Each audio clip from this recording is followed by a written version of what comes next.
Mutual fund निवेशकों की नज़र से आप देखें तो बढ़िया मौके, बढ़िया अवसर कहाँ दिखते हैं आपको? क्या ये पैसा लगाने का ठीक समय है, सबसे पहली बात तो ये, या जो एसआईपी वाला रूट है वो तो हमेशा खुला रहता है, उसमें तो हम कभी कहते भी नहीं कि अभी लगाइए, अभी मत लगाइए, क्योंकि वो हर महीने आपको लगाना ही लगाना है, एक नियम से लगाना है। लेकिन बाकी जो लमसम इन्वेस्टमेंट के लिहाज से देखते हैं, उनके नज़रिए से पूछ रहा हूँ, क्या अभी पैसा लगाने का सही समय है, या वोलेटिलिटी में थोड़ा ऊपर नीचे का इंतज़ार किया जाए, या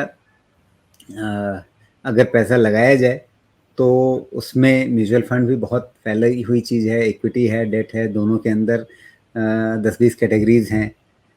कहाँ पर इस समय आपको बढ़िया मौका दिखता है अच्छे रिटर्न की उम्मीद के साथ पैसा लगाने का?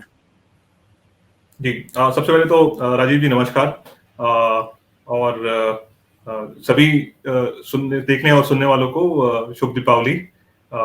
ये जो आपका जो प्रश्न जो है कि इस समय इस दिवाली में हम कहाँ पे निवेश करें और क्या म्यूचुअल फंड्स आज के स्टेज पे, आज जिस तरह से जो एनवायरनमेंट है उसमें हम सही समय है या नहीं है।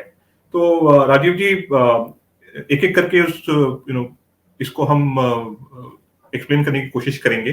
पहली चीज तो ये है कि इसमें कोई शक नहीं है कि जिस तरह का एनवायरनमेंट है पूरे वर्ल्ड में और ग्लोबल एनवायरनमेंट है, उसके हिसाब से अगर देखा जाए तो थोड़ी सी नर्वसनेस काफी इन्वेस्टर्स में है।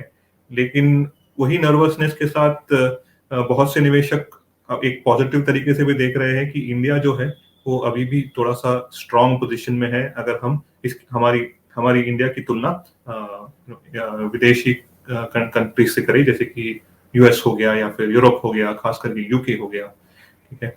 और अगर इसी को देखें तो आज हमारी राय में आज के स्टेज पे निवेश करने के लिए आपको मौका जरूर मिलेगा।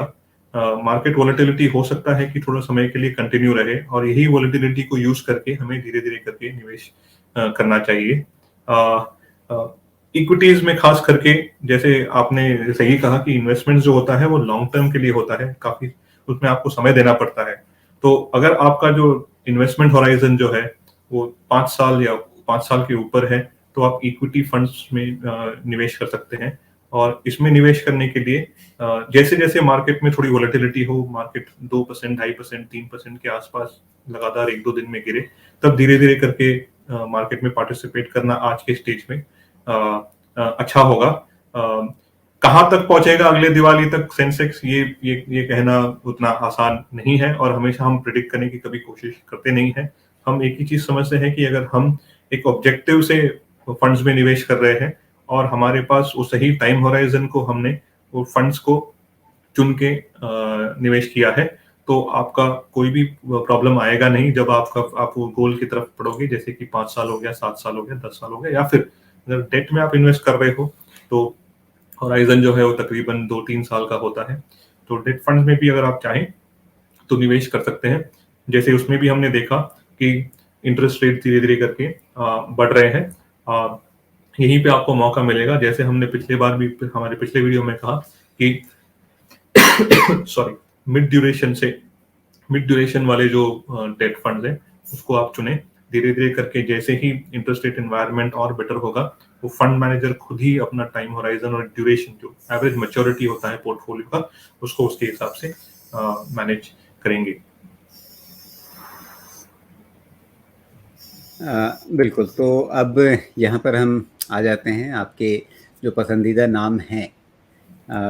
आपने जो सूची हमारे साथ साझा की है उसमें मैं देख रहा हूँ सबसे ऊपर Canara Robeco emerging equity fund है, पराग पारिख के फ्लेक्सी कैप फंड को आपने चुना है, IIFL फोकस्ड इक्विटी फंड आपने चुना है, कोटक इमर्जिंग इक्विटी फंड आपने चुना है, और निपॉन स्मॉल कैप फंड चुना है।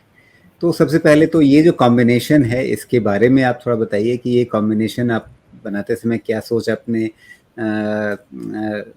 आपकी रही, क्योंकि जब आप एक कॉम्बिनेशन बनाते हैं तो वो कॉम्बिनेशन भी ऐसा नहीं है कि चलो ये अच्छा लग रहा है, ये अच्छा लग रहा है, ये अच्छा लग रहा है तो ले लो।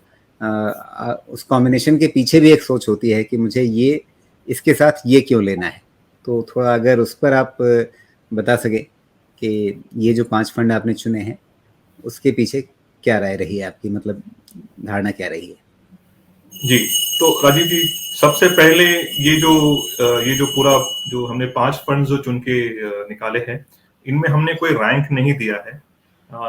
इसके पीछे इनको इनको चूज़ करने के पीछे एक सिंपल सा थॉट प्रोसेस था कि आज अगर कोई भी निवेशक अपना पोर्टफोलियो जब बनाते हैं, और हमने खास करके इक्विटी पे फोकस किया है, क्योंकि इक्विटीज जो होते हैं आप लंबे समय के लिए निवेश करते हैं।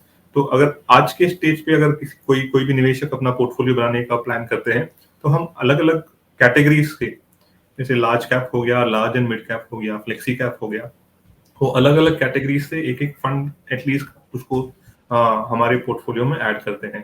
तो हमारी ये कोशिश रही कि जो कैटेगरीज जो ज्यादा प्रोमिनेंट है, जो आज के स्टेज पे निवेशक अपना पैसा उसमें निवेश करते हैं, या निवेशक उनमें प्रेफर करते हैं उसमें निवेश करने का, हमने उन कैटेगरीज में से एक एक करके एक एक नाम अच्छे जो है उनको चुन के हमने निकाला है।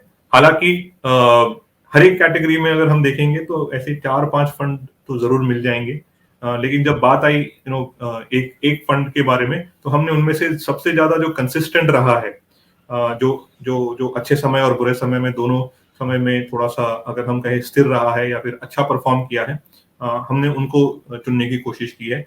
लेकिन हो सकता है कि उसमें यही कैटेगरी में 1-2 फंड ऐसे हो जो उनके बहुत ही नजदीक हो, ठीक है। लेकिन उसके अलावा हमने और कोई ऐसा क्राइटेरिया यूज नहीं किया है। हमने हमने वेरी फ्रैंकली हमने इन डेप्थ परफॉर्मेंस नंबर भी नहीं देखे, हमने ज्यादा कंसिस्टेंसी को वेटेज दिया है। और ये हमने देखा है कि कुछ वर्षों से अगर किसी भी निवेशक ने इन फंड्स में इन्वेस्ट किया होगा, तो आज के स्टेज पे उनके पोर्टफोलियो में एक अच्छा कंट्रीब्यूशन ये सारे फंड्स दे रहे हैं। जी, तो इसमें ऐसा भी नहीं लग रहा कि आपने बहुत अलग-अलग कैटेगरीज चुनने की कोशिश की है, क्योंकि इसमें एक साथ 2 इमर्जिंग इक्विटी फंड है, यानी मेरा ख्याल है ये दोनों ही मिड कैप कैटेगरी वाले फंड होंगे।